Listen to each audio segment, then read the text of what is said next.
Iran और भारत ने अफगानिस्तान और इलाके में अमन बहाली के लिए बढ़ाया कदम। तेहरान और नई दिल्ली के हैं पुराने रिश्ते। इस्लामी रिपब्लिक ईरान की सुप्रीम नेशनल सिक्योरिटी काउंसिल के सेक्रेटरी क्षेत्रीय सुरक्षा की तीसरी बैठक में भाग लेने के लिए नई दिल्ली पहुंच गए।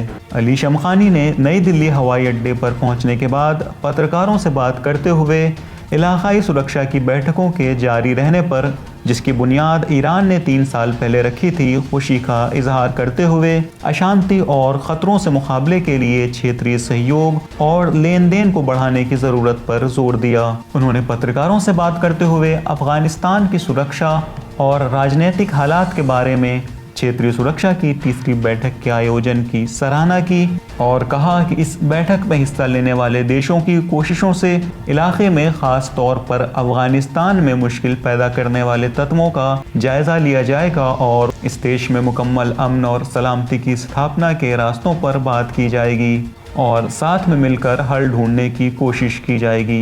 ईरान की सुप्रीम नेशनल सिक्योरिटी काउंसिल के सेक्रेटरी अली शमखानी ने कहा कि अगर अमेरिका 20 साल तक अफगानिस्तान पर हमले और इस देश पर कब्जा जमाने के बाद इस देश से निकल गया, लेकिन वो फसाद और संकट फैलाने की अपनी पॉलिसी को जारी रखे हुए है। दुनिया के 8 देशों के सुप्रीम नेशनल सिक्योरिटी काउंसिल के सेक्रेटरीज और सीनियर सिक्योरिटी अधिकारियों की मौजूदगी में ये बैठक शुरू हो गई।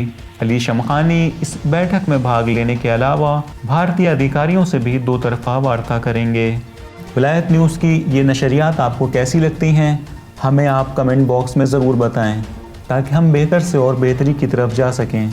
आपके आरा और तजावीज़ हमारे काम को बेहतर बनाने में मदद करते हैं। सब्सक्राइब करिए विलायत न्यूज़ को ताकि ऐसे ही अहम खबरें आप तक पहुँचती रहें।